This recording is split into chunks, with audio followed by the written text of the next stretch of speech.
Integration by substitution के इस video में कुछ इंपॉर्टेंट क्वेश्चंस हम लोग देखने वाले हैं जो इंटीग्रेशन बाय सब्स्टिट्यूशन के बेसिस पे जो है सॉल्व होने वाला है। तो यहाँ पे जो है क्वेश्चन पहला बोल रहा है कि integral of log x by x with respect to x। दूसरा क्वेश्चन क्या बोल रहा है, तो integral of sec square log x by x with respect to x। तीसरा क्वेश्चन बोल रहा है e to the power tan inverse x integral of e to the power tan inverse x by 1 plus x square with respect to x। और चौथा question बोल रहा है integral of sine square root of x by square root of x with respect to x। तो इस type का जब भी क्वेश्चन अगर आपको मिलता है तो सबसे पहले आपको सोचना होगा कि आखिर इसमें किसको पुट करना है। और सबसे पहले ये जान लीजिए कि इंटीग्रेशन में कोई भी u बाई v का फॉर्मूला नहीं होता।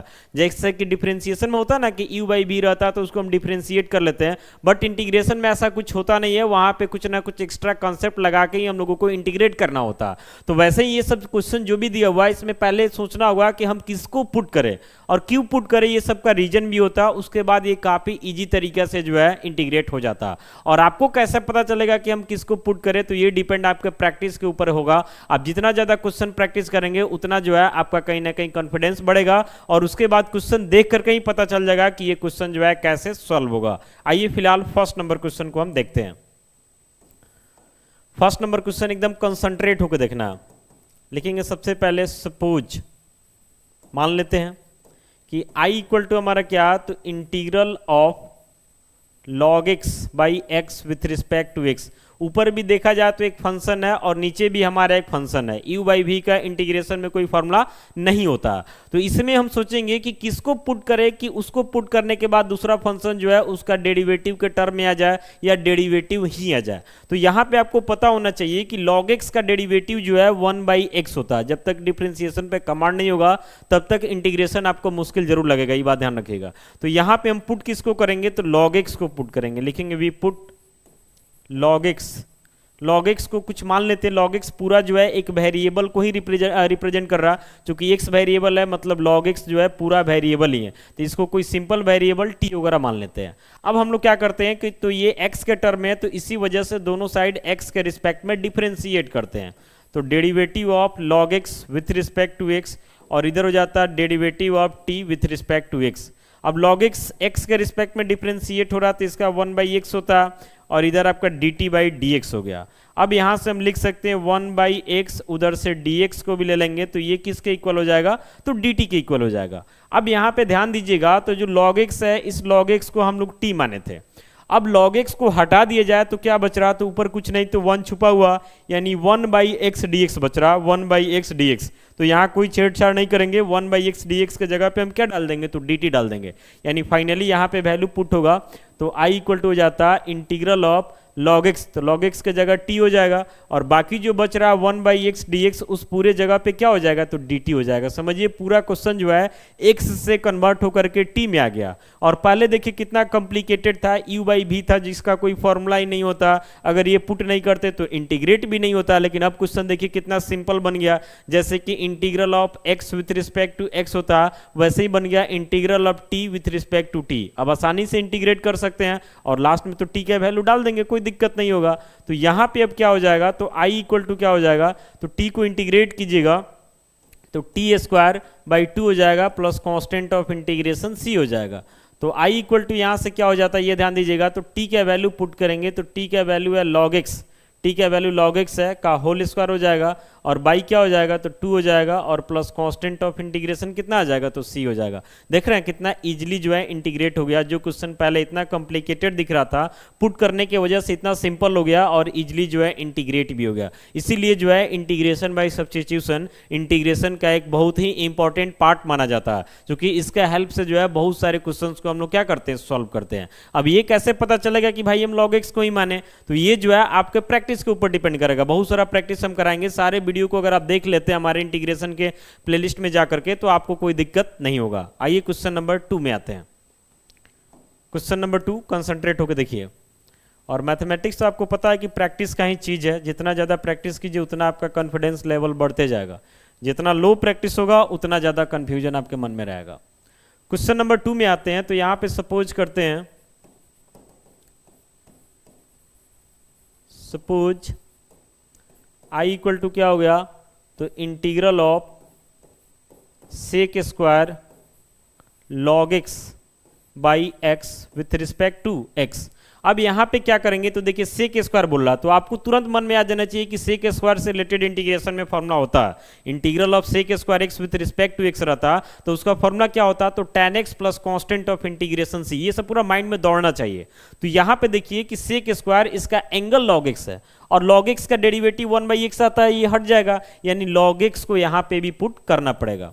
तो लिखेंगे वी पुट log x को हम t मान लिए। अब यहाँ पे x के टर्म में है तो दोनों साइड डिफरेंशिएट भी जो है x के रिस्पेक्ट में ही होगा, तब नहीं dx हटेगा।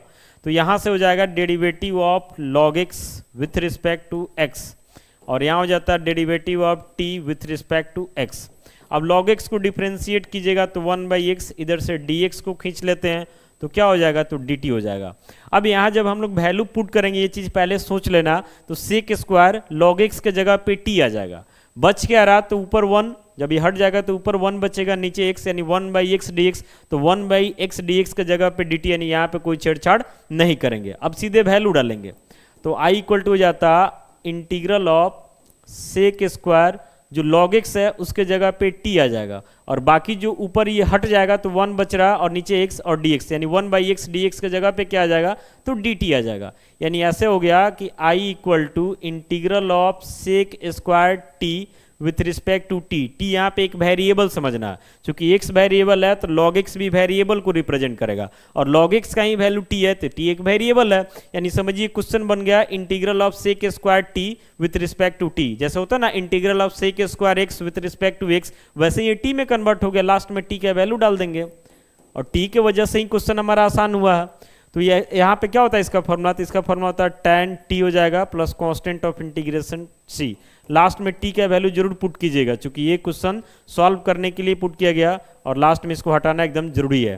तो t का वैल्यू क्या हो जाएगा, तो log x हो जाएगा, यानी यहाँ पे आपका आंसर हो गया tan log x plus c, यानी tan का एक तरीका से एंगल है log x और plus constant of integration c। ये हमारे क्वेश्चन नंबर 2 का सोल्यूशन हो गया।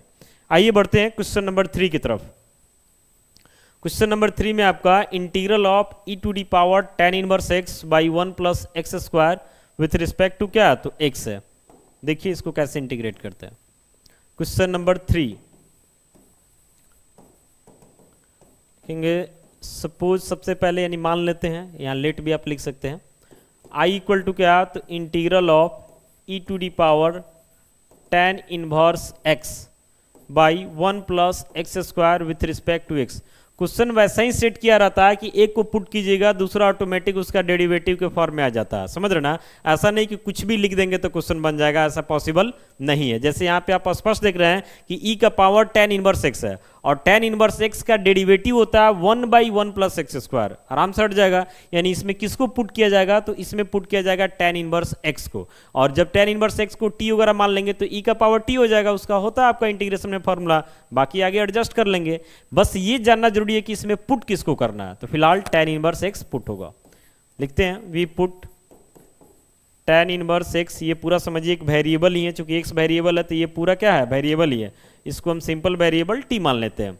दोनों साइड x के रिस्पेक्ट में डिफरेंशिएट, तो derivative of tan inverse x with respect to x, और इधर हो जाता है derivative of t with respect to x। तो tan इनवर्स x का डेरिवेटिव होता है 1/1 प्लस एक्स स्क्वायर, और इधर से dx को ले लेते हैं, dx नीचे है तो इधर बगल में आ जाएगा, इक्वल टू क्या हो जाएगा, dt आ जाएगा। अब देखते हैं कि ये वैल्यू यहाँ पे पुट होने वाला है कि नहीं, तो आराम से पुट हो जाएगा।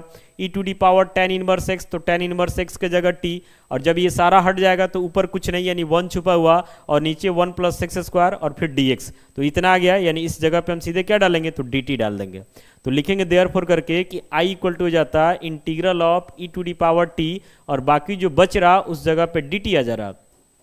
अब समझिए कि फॉर्मूला होता है ना integral of e to the power x with respect to x, उसी फॉर्मेट पे आ गया integral of e to the power t with respect to t, t variable ही है, तो फॉर्मूला इसका क्या हो जाएगा, e to the power t plus constant of integration c, यानी i इक्वल टू हो जाता है e to the power t, तो t का वैल्यू क्या, तो tan inverse x plus constant of integration c। ये हमारे क्वेश्चन नंबर 3 का सॉल्यूशन हो गया। आइए बढ़ते हैं क्वेश्चन नंबर 4 में। क्वेश्चन नंबर जो है 4 में आते हैं, कंसंट्रेट होकर देखते रहिए, प्रैक्टिस ज़्यादा होगा ना, क्वेश्चन देखते आपको पता चल जाएगा कि इसमें पुट किसको करना है। तो इसमें हम सपोज करते हैं आई इक्वल टू क्या आपका, तो integral of sine square root of x by नीचे क्या, तो square root of x with respect to x. अब यहाँ पे देखिए साइन का एंगल है स्क्वायर रूट ऑफ एक्स, और स्क्वायर रूट ऑफ एक्स का डेरिवेटिव होता है 1/2 रूट एक्स, समझ रहे ना। तो यहाँ पे नीचे 2 तो नहीं है बट रूट एक्स है, तो 2 को हम एडजस्ट कर लेंगे, वो अपने हाथ में है। तो पुट किसको करेंगे, तो रूट एक्स को, जो साइन का एंगल है उसी को पुट कर रहे हैं। तो लिखते हैं वी पुट रूट एक्स को हम मान लेते हैं टी। अब दोनों साइड एक्स के रिस्पेक्ट में डिफ्रेंशिएट होगा, तो derivative of root X with respect to X और derivative of T with respect to X. X के रिस्पेक्ट में ही क्यों हो रहा, चूंकि ये पूरा क्वेश्चन एक्स के टर्म में ही था, बाद में ना टी में कन्वर्ट कर रहे हैं। तो रूट एक्स एक्स के रिस्पेक्ट में डिफ्रेंशिएट होता है, तो इसका आता है 1/2 रूट एक्स, डायरेक्ट लिख दिए। उधर से डी एक्स को ले लेते हैं इक्वल टू डी टी। अब यहाँ पे देखिए कि साइन रूट एक्स, तो रूट एक्स के जगह पे टी डालेंगे। अब बच क्या रहा, तो ऊपर 1 बच रहा, नीचे रूट एक्स बच रहा, फिर डी एक्स बच रहा। ये 2 को जो है हटाना पड़ेगा चूंकि ये डिस्टर्ब कर रहा। तो हम इसको लिखेंगे 1/रूट एक्स dx। ये 2 हमको नहीं चाहिए, तो नहीं चाहिए तो इसका मतलब थोड़ी ना हटा देंगे, अपोजिट में भेज देंगे। तो 2 डिवाइड में है तो इधर आके मल्टीप्लाई में हो जाएगा, यानी एक तरीका से 2 dt हो जाएगा। अब वैल्यू पुट करेंगे यहाँ पे, तो लिखेंगे therefore I equal to integral of sine, जो रूट एक्स है इस रूट एक्स के जगह पे t आ जाएगा, और बाकी ऊपर 1 छुपा हुआ, तो 1/रूट एक्स dx इस जगह पे क्या आ जाएगा, तो 2 dt आ जाएगा। कोई दिक्कत नहीं है।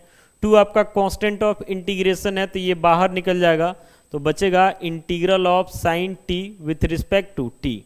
तो आई इक्वल टू यहाँ से हो जाता है 2, और आपको पता होगा कि integral of sine X with respect to X रहता है, तो उसका formula minus cos X plus constant of integration C तो आएगा ही।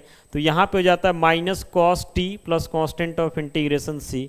तो अब हम इसको लिख सकते हैं -2 कॉस टी का वैल्यू तो डालेंगे लास्ट में, तो -2 cos root X plus constant of integration C. आपको ये भी पता होगा कि डिफरेंशिएशन और इंटीग्रेशन एक दूसरे का रिवर्स प्रोसेस होता है। अगर हम इसको डिफरेंशिएट कर देंगे तो जो क्वेश्चन था वो हमारा आ जाएगा, क्योंकि इसका इंटीग्रल ये है, मतलब इसका डेरिवेटिव ये हो जाएगा। कोई दिक्कत नहीं है। तो उम्मीद करते हैं कि ये चारों क्वेश्चन आपको समझ में आ गया होगा। बाकी मिलते हैं ऐसे ही अगले वीडियो के साथ। Thank you.